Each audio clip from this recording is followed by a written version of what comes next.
Lux presents Hollywood.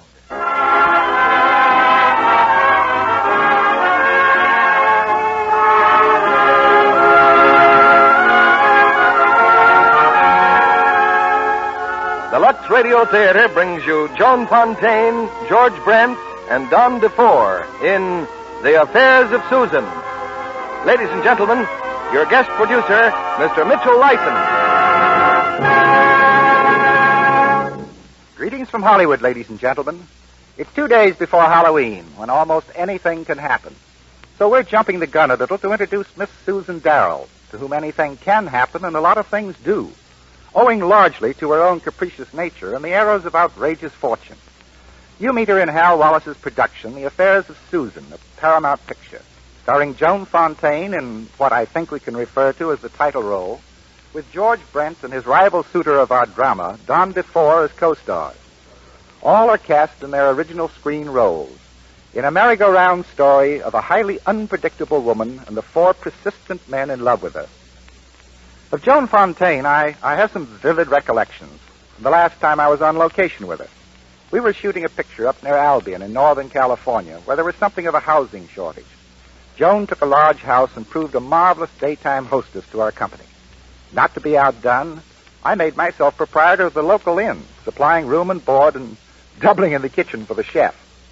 Well, the result is I've developed a yen for whipping up special dishes at the slightest excuse, so that all my friends realize if they want to spend a weekend on my boat, all they have to do is praise my cooking and they're sure of an invitation. However, I play safe, and I make sure there's a package of Lux Flakes tucked in with the supplies. And no matter how much of a mess I make of the galley, Carl, my steward, just reaches for the Lux and grins happily as he plunges the dishes into a foaming, bubbling basin of Lux Flakes. And speaking of plunging, let's plunge into the first act of The Affairs of Susan, starring Joan Fontaine as Susan, George Brent as Roger Burton, and Don DeFore as Mike Ward.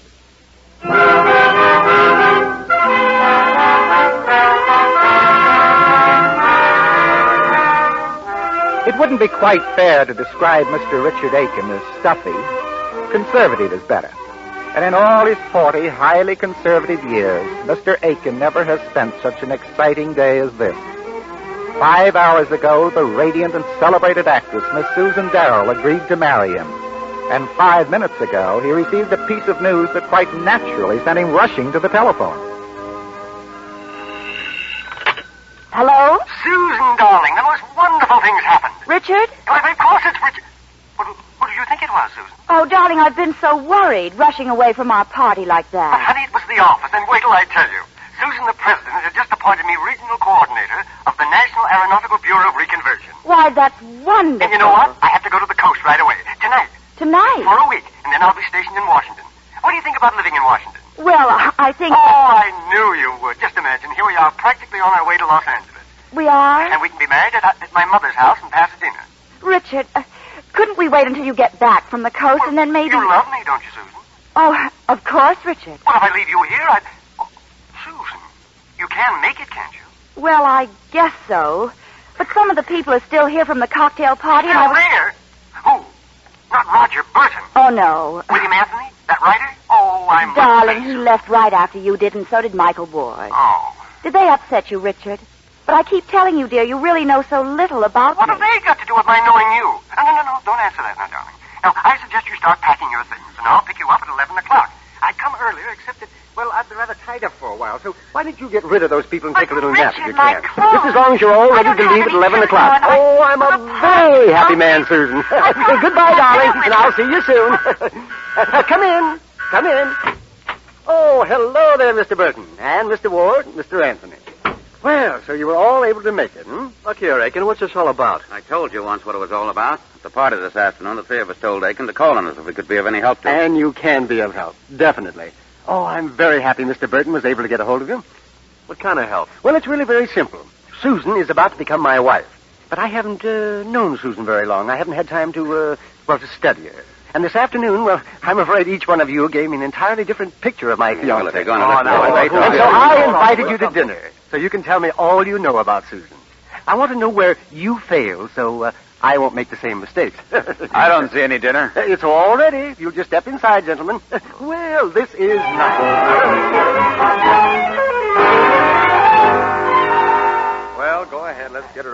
And now I'd like to propose a toast to my fiancée, to Susan. But I wonder which Susan. Gentlemen, I'm a little upset. Now, wait a minute, Aiken. If you think I'm going to sit here and blab my head off about Susan, you're nuts. Bill's right. I'm getting out of here, Well, now, please. I love Susan. And I thought you'd all want to see her happy, too. Certainly, and the more he knows about Susan, the better chance he has. Oh, so you're going to pour your little heart out. I have to. Mike has evidently given the impression that Susan is nothing but a party girl, and you with that... Yeah? Well, you must have convinced him that she's an intellectual or a brain trust. And I'll tell him about the real Susan. Well, Aiken, I might as well begin at the beginning. The Susan I first knew, the truthful, earthy, sincere Susan. Well, look, you fellows, are you going to go? Go. Yeah, come on, Mike. Oh, wait a minute. Maybe I'd better listen to this. Matter of fact, I don't trust Roger either. Well, Aiken, when I first met your future bride, she was very young. I was fed up with Broadway. Everywhere I turned, there were a million would-be actresses. You see, I'm a producer. Oh, yes. So I ran up to Rhode Island and took a little cabin on the most desolate spot I could find. But it wasn't desolate enough. An actress by the name of Mona Kent followed me up there. Ha! Shut up. But I outwitted her. I ran away. Well, that is, I rode away. Clear across the bay until I found an island. It had one house on it. I made a deal with the old man to put me up for a while. That evening, I found out that I wasn't as smart as I figured. All right. Come out of there.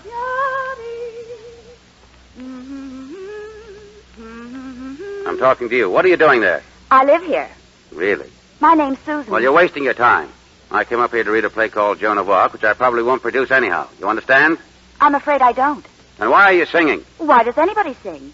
Because I'm happy, I guess. Happy. Where did you rent that costume? Well, these are my work pants. Well, you're not going to work it on me, see? You know who I am, don't you? The new boarder. Uncle Jemmy told me. You also know my name, don't you? No. Roger Burton.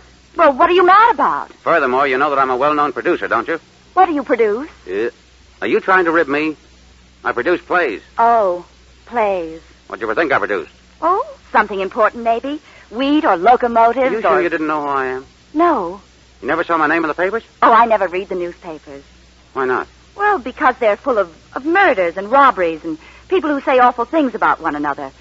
I like happy things. Where do you find them?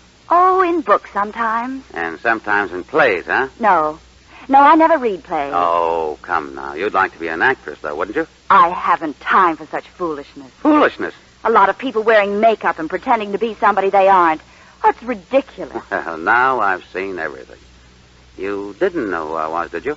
No. Oh, that's right. You didn't know who I was.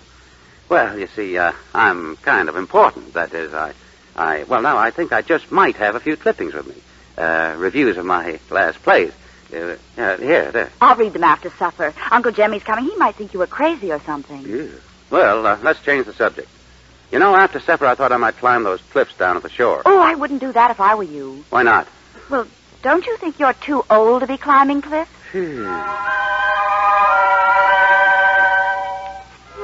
Well, Aiken, that's how I met Susan Darrell.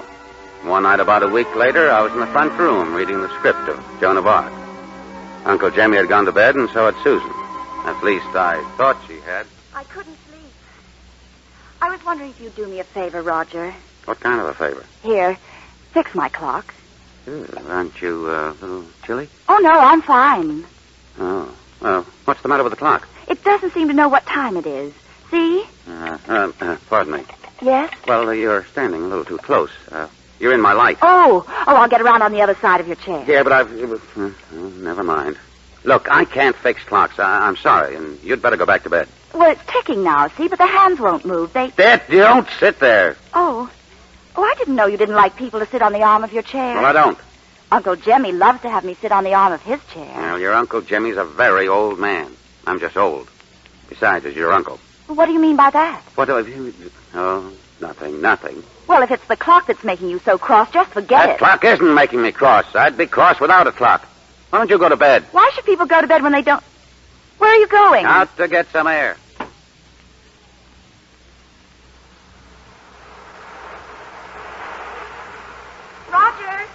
Roger, wait for me.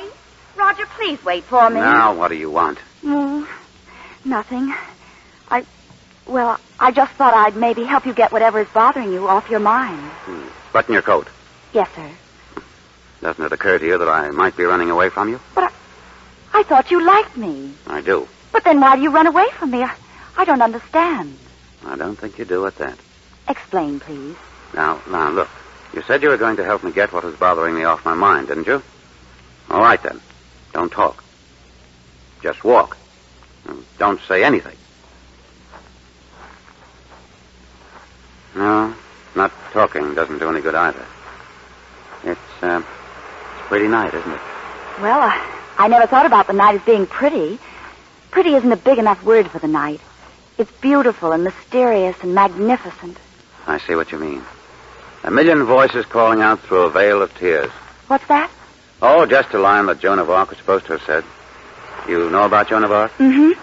She listened to the voices of the stars and the trees and the night, and they called her a witch. That's right. But it's true. Trees do murmur, and the ocean roars and bellows when the tide comes in, and whispers when it goes out. And they're saying things. If only we'd listen. And you understand them? Well, of course. They're telling us to be kind and to be truthful and to be happy. Come on. Why? Where are we going? Never mind. Just come on. But what have I done now? Roger, wait for me. What have I done now?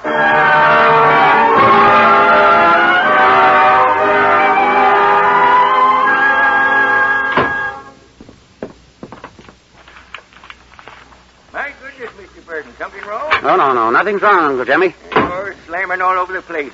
Susan. Oh, we've just been walking on the beach, Uncle Jemmy. Here, Susan, here, read this. You have, huh? Read it. There where it says Joan of Arc. It's a play script. And so you condemned to death the girl... Wait a minute. Now, look. You were Joan of Arc, and you're being burned at the stake. Land's sakes, what for? What for?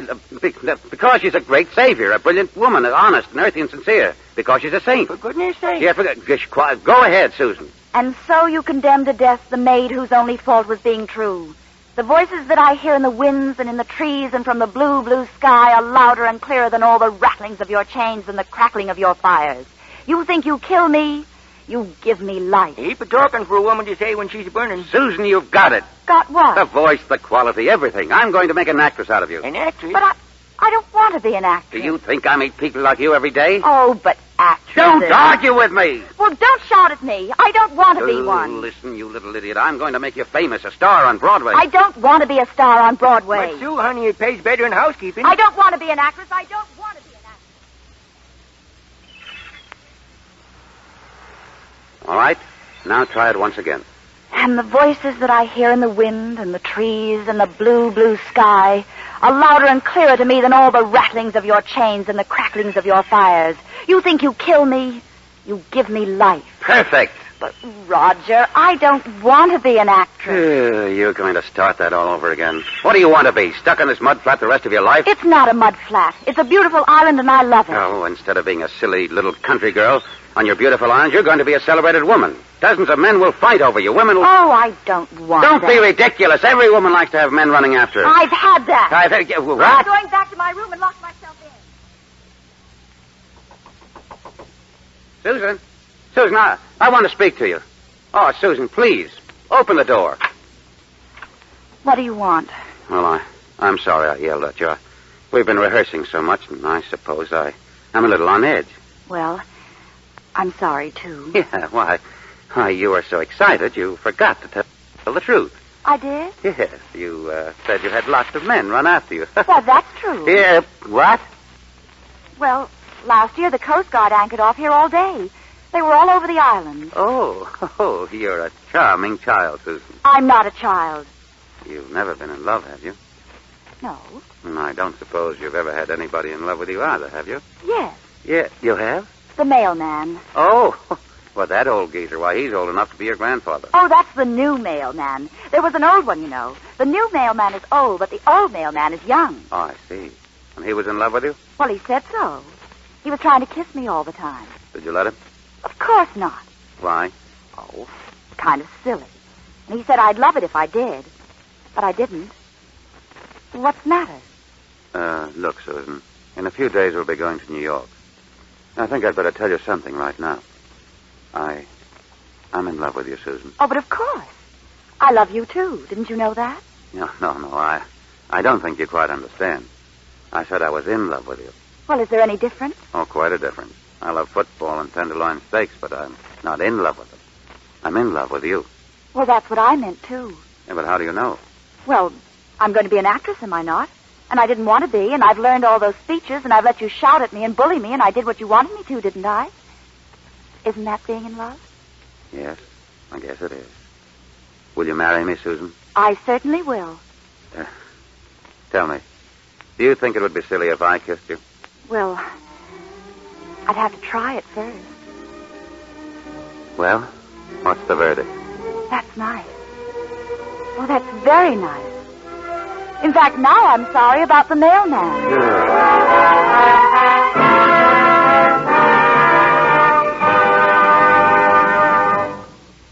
Before our stars return with Act Two of The Affairs of Susan, I want to welcome back to the Lux Radio Theater a personal friend and one of the most important figures on the Paramount lot. She deals in figures of a very special kind. Miss Edith Head, the first woman to be head designer for a major studio. Miss Head was responsible for those exciting clothes in Masquerade in Mexico, the latest picture I directed for Paramount. And it was one of the biggest jobs I ever handled, Mr. Lyson, but I loved it. I had a chance to design so many different kinds of things, sport clothes and bathing suits, as well as glamorous evening gowns. And you did a superb job on those costumes for the Mexican ballet. Well, Mexico is a real inspiration for costume design. Edith, what kind of fabrics were they made of, anyhow? Oh, mostly cottons and linens.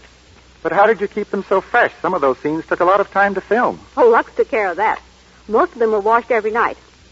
After the day's shooting, the wardrobe girls would round them up, lux them, and press them. Next morning, they'd look as lovely as ever. You know, I never detected any change. Of course not. Lux is wonderfully kind to fabrics, and colors stay lovely longer. Isn't that so, Mr. Kennedy? You have laboratory tests to back you up, Miss Head. They show Lux Care keeps colors lovely up to 3 times as long. We've found at Paramount that's true. We won't risk strong soaps. In designing clothes for the stars, I suppose you study their figures as carefully as a director does their best camera angles. Yes, indeed. But if a star has an unusually good feature, I play that up. Dorothy Lamour has a naturally slender waist, so I accented that in the clothes I designed for her in Masquerade in Mexico. Well, you certainly made her as lovely as a Latin as you did in a salon. But she has more changes of costume. Equally luxable? That's right, Mr. Kennedy. At Paramount, we depend on Lux for everything safe in water. A thrifty rule for women everywhere. Strong soap, hot water, and rough handling soon fade colors, make them drab and old-looking. So trust pretty colors to gentle Lux if you'd keep them new-looking longer. Here's Mitchell Lyson, our guest producer. Barge into Susan's dressing room with Mona Kent. You remember Mona? The blonde gazelle who chased me all the way to Rhode Island? Well, Mona was very sweet to Susan. Even brought her a pint of brandy. Mona always said there was nothing like a little brandy to settle the nerves. By curtain time, Susan, who had never tasted anything stronger than clam juice, was pie-eyed. Well, we managed to hold the audience, and thanks to a doctor and a quart of black coffee, she finally got ready to go on the stage. Poor Roger.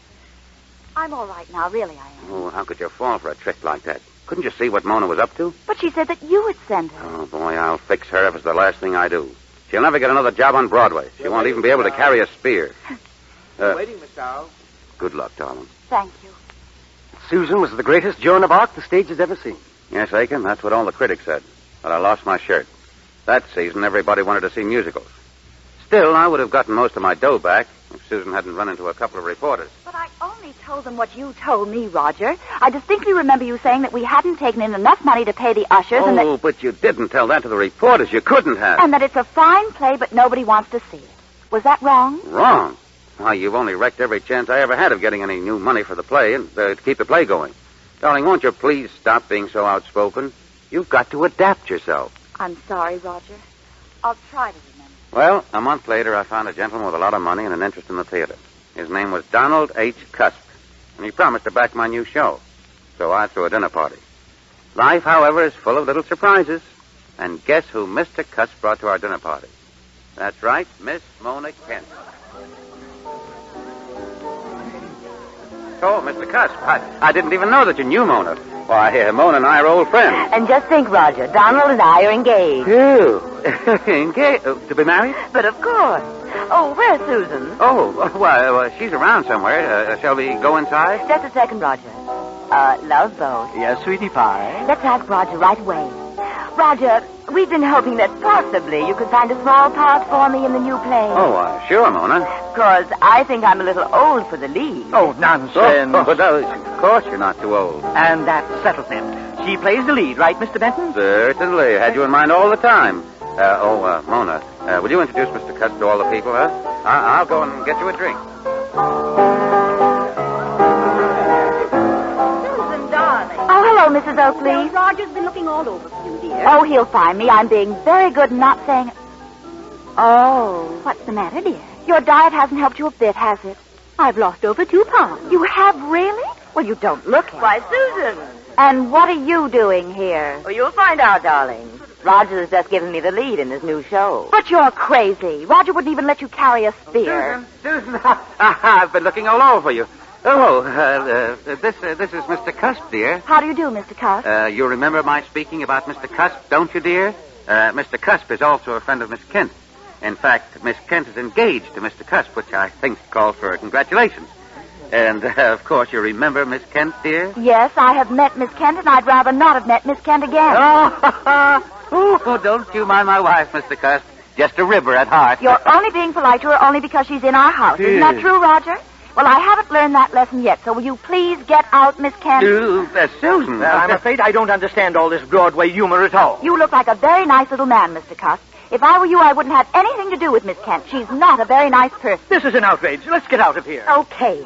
But let me tell you something, sweetheart. I'm not even listening. That precious husband of yours will get down on his knees to have me do this show. But he won't have to, because there isn't going to be any show. Come on, love boat.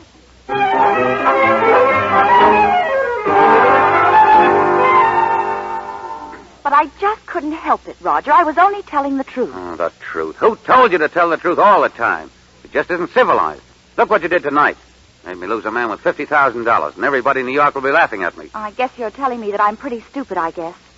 That's what you're saying, isn't it, Roger? Well, if you want it that way, yes. Well, I guess we both made a mistake. Maybe we did. I know I did. I loved you because you were decent and honest, but I also thought you were human. I'm human, Roger. You're too perfect to be human. You're like a goddess. Well, you can love a goddess, and maybe you can live with one on Olympus, but not on 74th Street.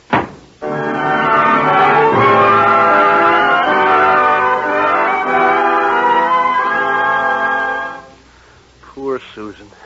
Poor Susan. Oh, what do you mean, poor Susan? Well, as Susan's fiancé, You keep out of this. You make the whole thing look as if it was all my fault, even the divorce. It was your fault. After knowing you, that poor little kid was afraid to tell the truth. Oh, Mike, you're a cluck, a pigeon.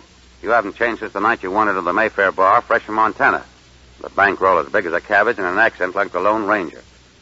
And the minute I saw you, I knew I'd found a new backer. I'd scarcely call that ethical, Mr. Burton. Oh, go on. Mike loved it. He ate it up. When I invited him to my office the next day to help me cast a line of chorus girls, he almost swooned. And while we were waiting for the girls, someone else walked in. Burton Productions. Just one moment, please. I'll see. Burton Productions. Hello, Tommy. Mr. Burton doing any casting today? I'm sorry. You'll have to come back in a... Well, I didn't even recognize you, Miss Darrow. Oh, these clothes, they are a little gay, aren't they? You haven't changed in months. I just got in from Reno this morning. Oh, I was sorry to hear about that. Of course you were. Do you think I could see Mr. Burton for a minute? Why, say to... well, as a matter of fact, he's pretty busy. He's got a new angel, name of Ward. Boss is kind of pouring it on, and, well, you know how you are, Miss Darrow. This is no time for the truth. I suppose I was a pretty stupid little girl, wasn't I? Mr. Saunders, we're the girls from the Burns Dancing Academy. Oh, yes. Well, now, just a minute. Perhaps you can drop back later, Miss Darrow? Well, I guess I could. Stand there, girls. Yes? The girls are here, Mr. Burton. Send them in. This way, girls. All right, now. Line up, girls. Line up. Let's see what your legs look like. Snap it up. Pardon me a second, Mr. Ward. Oh, take your time. This is swell. This is like a flower show. Okay, what's your name? Alice Andrews. Okay, and you? Zelda Hughes. Okay, sorry. Your name? Hello. Oh, Susan. Oh, hey, Tommy. Yeah. Say, how did she get The rest of the girls are all right. Get them out of here. That's all, girls. Thank you very much. Okay, kids, okay. Out you go. Susan, come on out in the other office. I want to talk to you. Oh, but first I want to meet Mr. Ward. What do you think you're doing? Adapting myself. Well, if he won't introduce us, Mr. Ward, I guess I'll have... There, Mr. Ward. This is Miss Susan Darrell, a very splendid actress. How do you do? Yeah, now, if you don't mind... Don't interrupt me, sweetie pie. I think it's awfully important for the producer and the leading lady to be good friends, don't you, Mr. Ward? Well, yes, I guess so. Now, look, Susan, I don't know what you're up to, but there's no part in this show for you. And furthermore, Mr. Ward is just contemplating taking an interest. He hasn't taken it yet. Oh, don't be silly, Roger. If I do the play, you'd want to be in on it, wouldn't you? Well, oh, gosh. You mean you'd take a chance on me? Oh, I sure would, Miss... Susan. Roger, wherever did you get this wonderful man? He's a regular old love boat. Now, listen, Susan, I told you there's nothing in the show for you. But you said I was the perfect actress for the part. When did I say that? The other day on your yacht. Yacht? Well, I haven't even got a yacht. Oh, don't mind him, Mike. He's just a river at heart. Now, why don't you and I run out and have some lunch? Say, that'd be fine. I'll have him back by 3 o'clock, Roger. Is that all right? Oh, that's just ducky. Bye, love boat. Well, I guess I saw Susan every day for the next 5 weeks while Roger was getting his new show together. And then one night, while we were sitting in one of those nightclubs... Happy, Mike? Happy? Oh, I'm happy as a chipmunk on a chinkapin log. Susan, honey, there's something I just got to tell you. Oh, Mike, darling. I know what you want to say.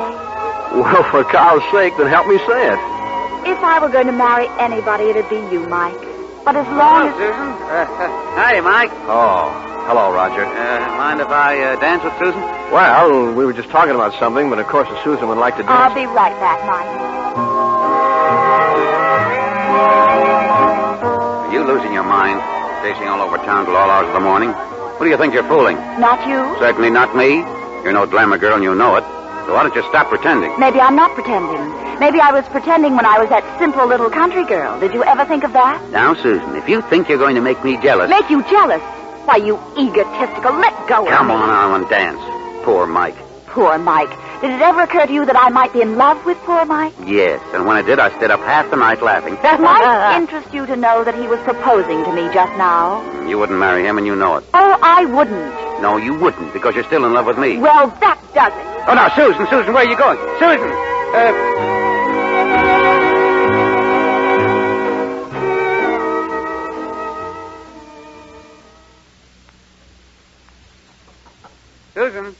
Susan! Who let you in my apartment? Your maid. Well, tell Nancy to let you out again. But she can't. Nancy's gone to the market. I want to talk to you. Sorry, I'm dressing. At 12 noon? Now, Susan, look. I've been up all night thinking about us. I can't hear you. I say I've been up all night. Well, go to bed. Susan, maybe we've made a big mistake. You see, What? I say we made a big... wait till I answer that infernal door.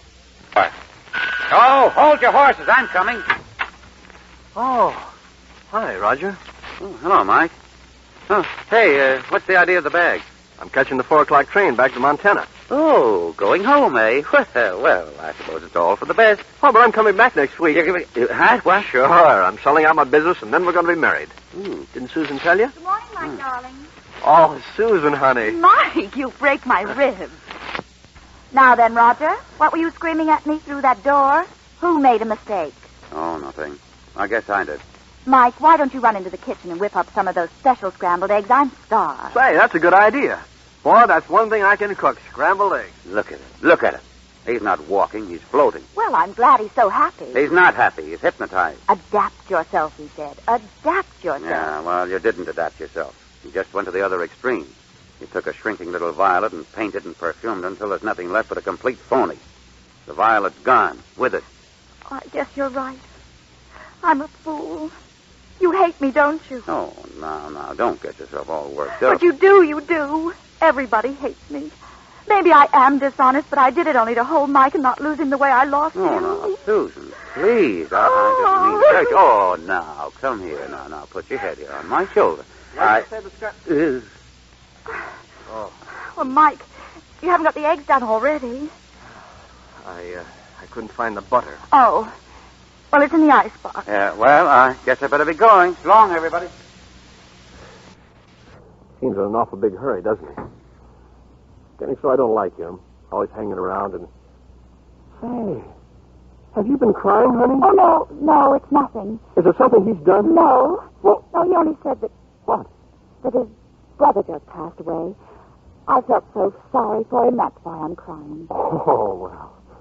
Oh, gosh. Come to the end of the trail, huh? Well, that's life. Death. Yeah. Where'd you say the butter was? In the icebox. Mike, I feel awful. I think I'll go lie down for a while. Okay, honey. You go and lie down now, and I'll take a walk around the block.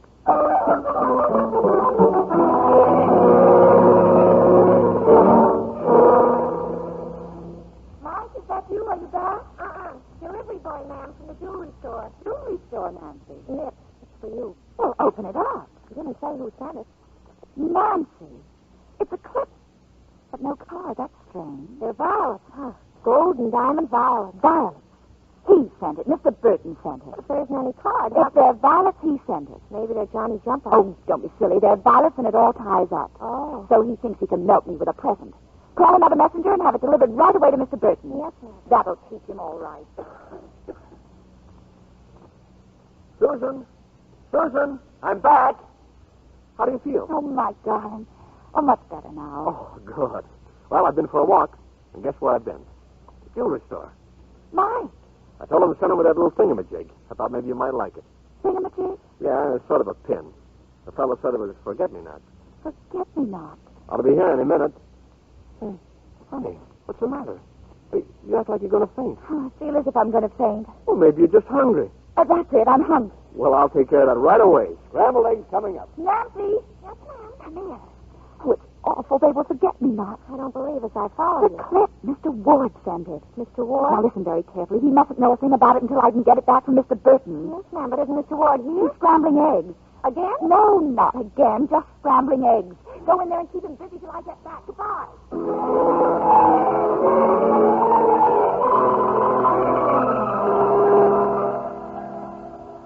Susan, well, come in. Roger, I'm afraid we're in a little trouble. Well, if it has anything to do with this clip you just sent May over... I have it, Roger, please? Sure. Thank you. What are you going to do now? Send it back to the jeweler's. If you'll let me use your phone. Wouldn't it be just as simple to take it home? No, too simple. I'll have to call the jewelry store first and explain it to them, and then they'll have to get another messenger and have it taken to my... Messenger boy, Susan. Oh, that's fine. Oh, boy. Yes, ma'am. Mr. Burton would like you to take this to Gibbons Fifth Avenue. You'd better take a cab. Roger, may I have some money, please? Gee, this is fun, isn't it? Thanks. Here you are, and you may keep the change. Thanks, lady. Now what? I'm going back to my apartment, of course, and receive a very lovely gift from a very thoughtful man. Would you mind telling me first what this rigmarole is all about? Mike's there. I want to receive it in his presence. Suppose Mike isn't there. Oh, he'll be there. The old dear was scrambling eggs when I left. He was scrambling eggs when I left. What is this, a career? Who is it? It's me, Mike. Oh, the eggs are done. Oh, he'll kill me if he finds out I'm here. Until I've killed you Get first. rid of him quick. Where are you going? I'll just run inside here until he's gone. Coming, Mike. Hello, Roger. Well, I know all about it. You do? Yeah, it's pretty tough, partner. What? Death. Death. How old was he? Oh. Yeah, I'm the same way. I have a tough time remembering how old my brothers are, too. Probably just in the prime of life, huh? Oh, great. Oh, yeah. Prime of life. Only brother? Yeah, poor old Albert. I can remember like it was only yesterday. Mike, what are you looking at? That's a nice mirror on your wall, Roger. Oh, yeah. Yeah, glad you, It's Susan reflection in the mirror, isn't it? Well, take a look. Oh, just assume not. Well, then take a look at me. Yes, Mike. Oh. Hallway floor to bedroom. All clear. You can come out. Roger. Roger!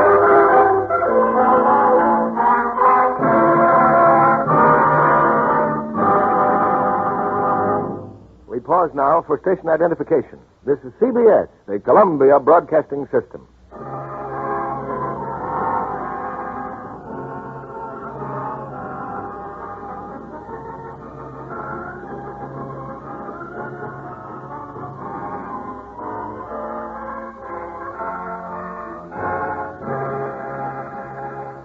Joan Fontaine, George Brent, and Don DeFore returned in a moment for the last act of The Affairs of Susan. What were you doing today, Libby? Stargazing. In the daytime? Mm-hmm. I was over at Paramount last week and saw Veronica Lake. I'd like that kind of stargazing. She was looking wonderful in preparation for the big event you read about. She's just back from a fishing trip with her husband. A vacation? Yes, from her latest picture, Hold That Blonde. And I don't wonder. So strenuous, all full of cops and robbers and chases. A mystery? Yes, and a hilarious one. She and Eddie Bratton get mixed up in all sorts of funny complications. So a quiet little fishing trip was quite a change, huh? That's right. Veronica and her husband have a cunning little cabin up in the North Woods, Where they rough it? including doing their own housework. Imagine Veronica doing the dishes. A pretty sight, I imagine. When she told me she did, I sort of sneaked a look at her hands. She caught me doing it, and then she laughed and said, Looking for dishpan hands? So you were embarrassed, huh? Oh, I just laughed and said, well, I don't see any sign of them. Maybe it's Lux. And then she told me she always does use Lux up there for her dishes, just because it takes such good care of her hands. So when a movie star turns homemaker, she's just like other women. Oh, yes. No woman wants her hands to look rough and unattractive. And she needn't. With gentle, thrifty Lux Flakes, the difference it makes in your hands is really amazing. Why, even if strong soaps have left them very red and rough, simply changing to Lux will take that red look away. Quickly, too. A great many tests have proved this. And yet it costs so little to use Lux for dishes, Mr. Kennedy. Because Lux goes further. Does up to twice as many dishes, ounce for ounce, as other soaps tested. Remember, it's thrifty Lux for lovely hands. Here's Mitchell Lyson at the microphone. After the play, be sure to join us for a brief chat with tonight's stars and an important announcement for next week. Meanwhile, here's Act 3 of The Affairs of Susan, starring Joan Fontaine as Susan, George Brent as Roger, and Don DeFore as Mike.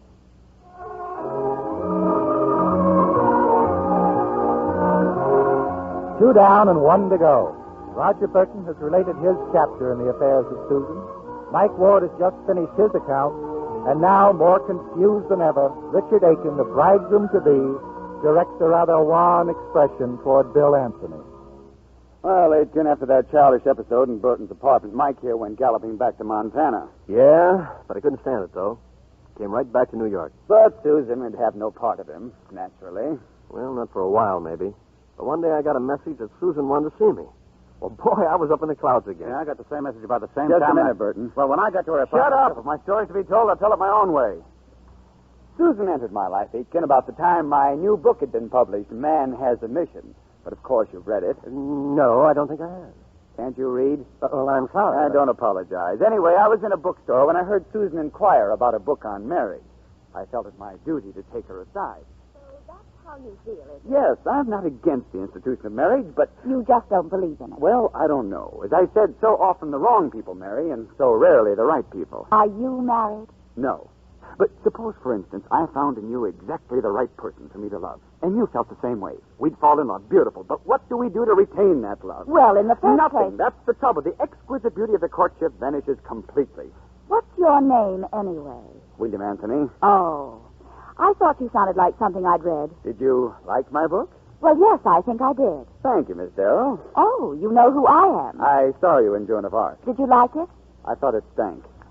Are you always so truthful? Oh, I'm seldom truthful, but I'm always honest.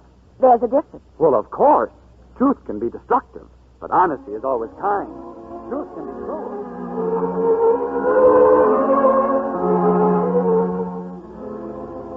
Oh, Mr. Ward, come in. My goodness, it's been a long time. Well, hello, Nancy. Miss Darrell sent word she wanted to see me. How is she, anyhow? Oh, I really can't say. Well, she's not sick. And she's sure been acting funny. She's a changed woman. Michael. Hi. Hello. So glad to see you again, Michael. Well, Susan, what's the matter with you? Is something the matter with me? Oh, gosh, I'm dumb. But seeing you in that suit and those woolen stockings and your hair plastered back and the eyeglasses, well, I thought you must be rehearsing for a play. I am not rehearsing for play, Michael. Oh, here, I brought you some flowers. That's sweet, but you shouldn't have done it. Oh, it wasn't anything. I didn't mean it that way. Flowers should never be picked. Well, I didn't pick them. I got them at the florist. Excuse me. Oh, pardon me, sir. I thought this was Miss Darrell's apartment. Oh, Susan. Come in, Roger. Oh, hello, Mike. Hello, Roger. Hey, will you get a load of her? What are you made up for, Susan? An anarchist? External appearances have no bearing on internal harmony. Meaning? Meaning that I've changed a great deal since I last saw you two. You certainly have. I used to dress frivolously. Now I realize I was dressing only to attract men. That was truthful, but it wasn't honest. When a woman dresses to appeal to all men, that's not honest. Oh. Just truthful. But when she dresses to appeal to only one man, that's not truthful, but it's honest. Do you understand? No. You understand, don't you, Mike? Oh, sure. Who's the man? What man? The man you're dressing honestly for, so you won't be truthful. Oh. Well, he's the reason I've asked you and Mike to come here. His new book would make an excellent play. Brave, courageous, intelligent, and I feel it's only fair to give you two the first opportunity of financing and producing it. Naturally, I will play the lead. Here is the book. Man Has a Mission by William Anthony. Yes. Give me a ring after you've read it, gentlemen. Good day.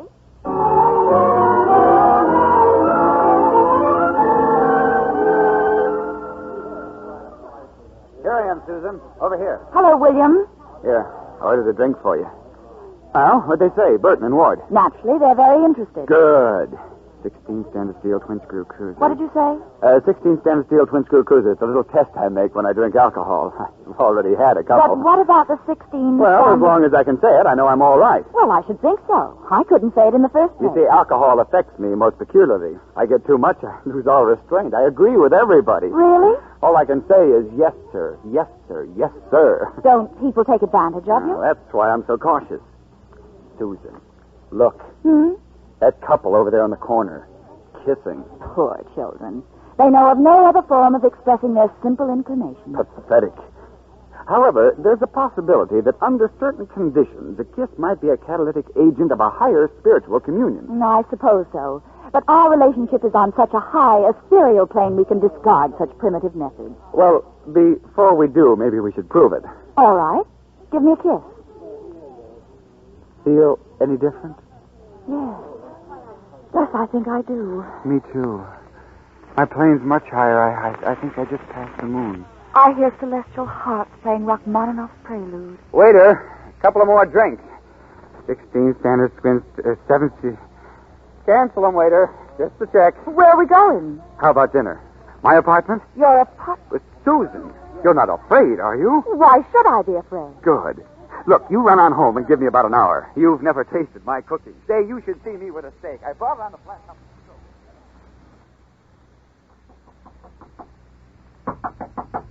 Come in. My name's Ward. Mike Ward. Ah, how do you do? Well, I see you've got my book with you. Yeah, and I just finished it. You don't believe in marriage, huh? Listen, Susan's a very nice girl. And she's going to stay that way, partner, if I have to poke you in the nose. Now, wait a minute. I think you've got me all wrong. And look at this room. All set for Little Red Riding Hood, huh?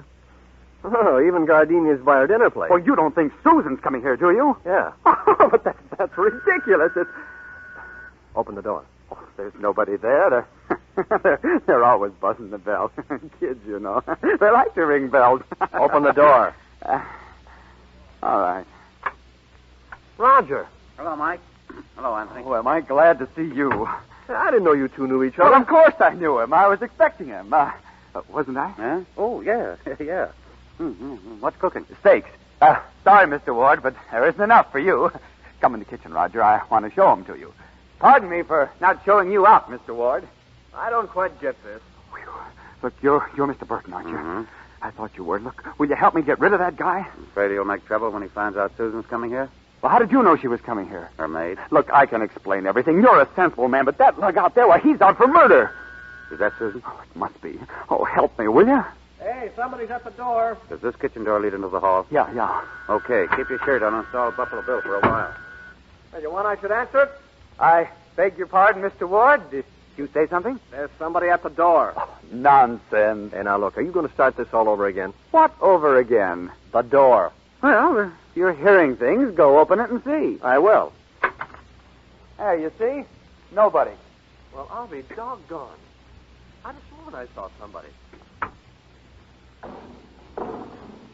Sorry I had to gag you, Susan. You may talk now. Will you kindly tell me the meaning of this? I'm trying to avert a tragedy. What? Can't tell you here in the hall. Walk around the block and I'll explain everything. You better have, that's all. You better have.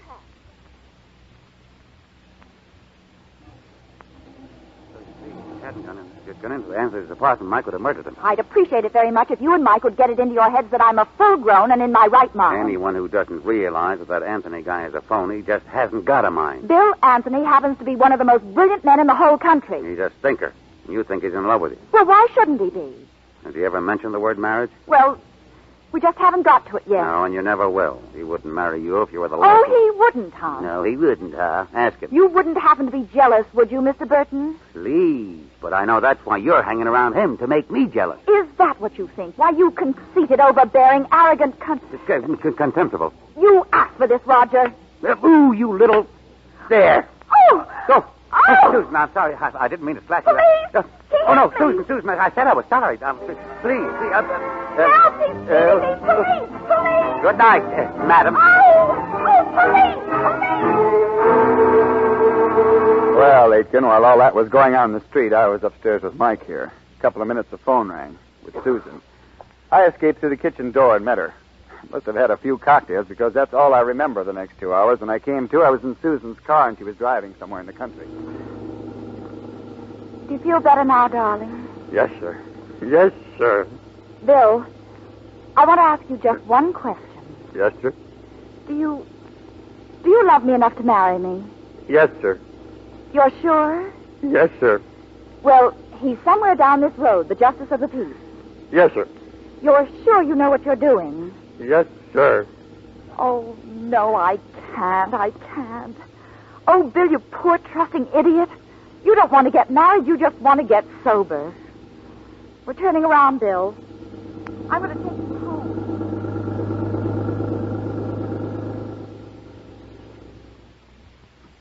Well, that's how Susan and I didn't get married.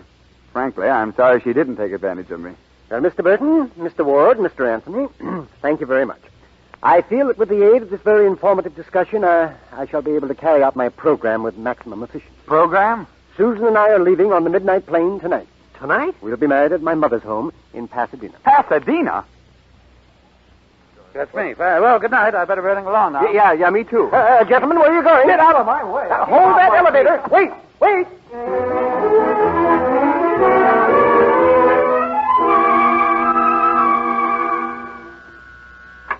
Oh, good evening, Nancy. Will you please tell Miss Darrell I'm here? I'm sorry, but she isn't in, Miss Tracy. She isn't in. Where is she? Oh, maybe this is Susan. Hello, Nancy. I want to see Miss Darrell. She isn't in. Who says she's not in? She does, the maid. Where's Susan? She telephoned a little while ago. She'll be here in a minute. Oh. The Oakleys. She finally decided to have dinner with us. Now, see here, gentlemen. Miss Darrell and I are engaged to be married. The place is busier than a meat market. Susan! Oh, Susan, darling. Honey. Well, what is this, a family reunion? Well, I'm afraid it was my fault. He dear. invited us to dinner. To pump us about you. Well, I wanted to find out where they were wrong so I wouldn't make the same mistakes. You understand? Oh, Susan, honey. I misjudged you. Before it's too late, won't you give me another try? Why, Mike, you're proposing. Yeah. And I'm proposing, too. Oh, not you, Bill. Yes, dear. I've discovered you're worth more than all my theories. Well, I'm doing all right. You don't know what this means to a woman of my age. Give them their answers quickly, Susan. We've got to hurry to the airport. Oh, yes. Well, Mike, darling, no. I see. And Bill? Yeah? No, Bill. But I want you to know how flattered I am. Well, isn't there a delegate missing? Well, from what he's told us of your battles, you could hardly expect Roger to... No. I guess I couldn't, could I? Dear, I hate to rush you, but our plane... Excuse me, gentlemen. Richard is right. Oh, I'll be in my room, Richard. Yes, of course. Well, Oh, good night, Richard, gentlemen, and you're a thank you very very lucky much. guy. Good night, our gentlemen.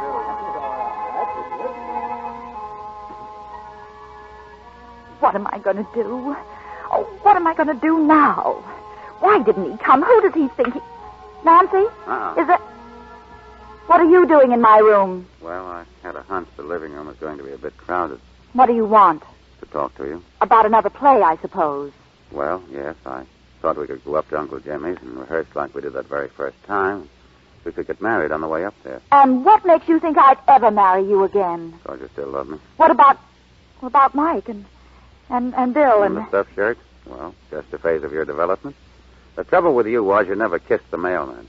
I guess some of it was my fault, too. I waited a long time to hear you say that, Roger. Well, what do you say? I wouldn't marry you if you were... Come in.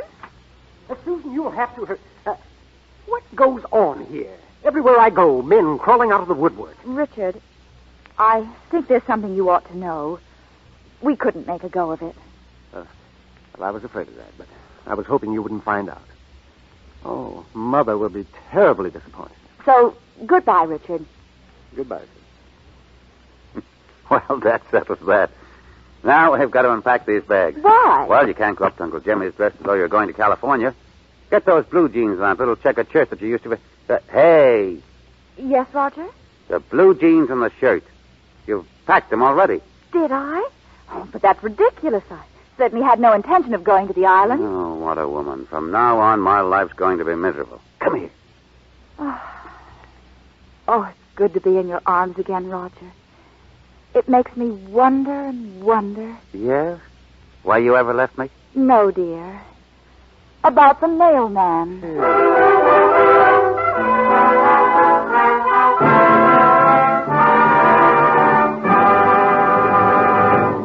Our stars will return for their curtain calls in a moment. Now, just the other day, one of my neighbors in Hollywood asked me... Why is it, Mr. Kennedy, that my grocer is sometimes out of Lux Flakes? Now that the war is over, I should think we'd have more of everything. It's true the fighting war is over, but we still can't get all the fats and oils this country needs for peacetime industries. Oils are needed not only to make soap, but to turn machines of every sort, even for plastics and synthetic rubber. The plantations in the Far East that used to send us millions of pounds of fats and oils were left in ruins by the Japanese. Well, can't we get fats from somewhere else? Yes, we can. From your kitchen. That's why the government asks every housewife to save and keep on saving for some time to come every drop of fat from frying pan and broiler. Thousands of industries are depending on used fats for reconversion, so they can turn out the washing machines, automobiles, tires, and nylon stockings you want. Do butchers still give points for used fats? Yes, indeed. Not 2 points, but 4 points and 4 cents for every pound.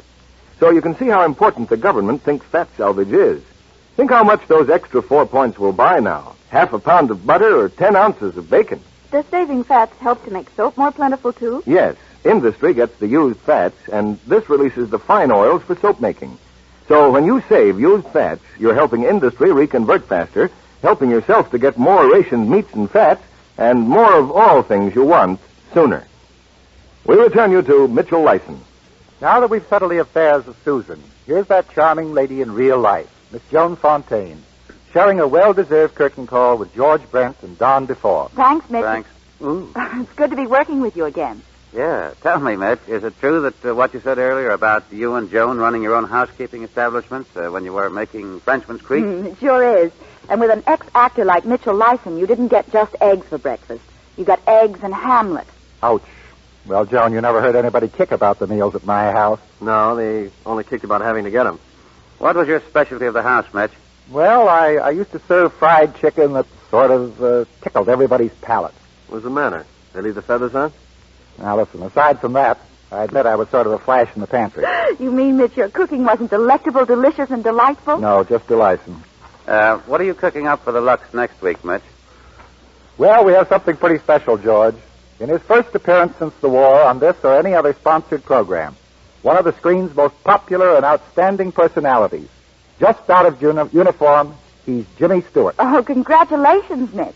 You must be mighty happy to have Jimmy in his first radio play. And co-starred with him is another favorite of this theater, Joan Blondell. Well, you must have had a hard time picking a play to match those stars, Mitch. No, we let Jimmy himself do that. We gave him a free choice of the play he most wanted to do and the role he most wanted to impersonate. And he's chosen one of his favorite pictures and one of our favorite Jimmy Stewart roles in Universal's thrilling Western melodrama, Destry Rides Again. It's a great play for Joan Blondell and Jimmy, Mitch, and good night. Good night. Good night, and our thanks to all of you.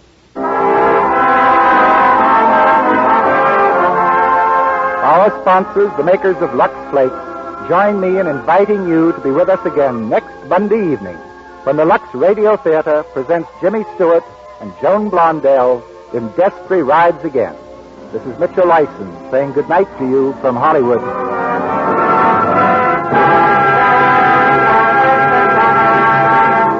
The Affairs of Susan was presented through the courtesy of Hal Wallace, whose current production is Love Letters, starring Jennifer Jones and Joseph Cotton.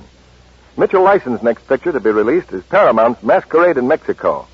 Joan Fontaine appeared through the courtesy of David O. Selznick, producers of Alfred Hitchcock's Spellbound. Don DeFore is currently appearing in the Hal Wallace production, You Came Along. Will soon be seen in the Paramount picture Stork Club. This week, Hollywood launched one of its biggest personal appearance tours of veterans' hospitals and convalescent centers. More than 30 leading stars from major companies will donate their time and that of the studios to entertaining wounded servicemen from coast to coast. Hollywood players have pledged their continued personal appearances whenever and wherever they are called upon to entertain our veterans. This program is broadcast to our men and women overseas through cooperation with the Armed Forces Radio Service. Our music was directed by Louis Silvers. And this is your announcer, John Milton Kennedy, reminding you to tune in again next Monday night to hear Destry Rides Again with Jimmy Stewart and Joan Blondell.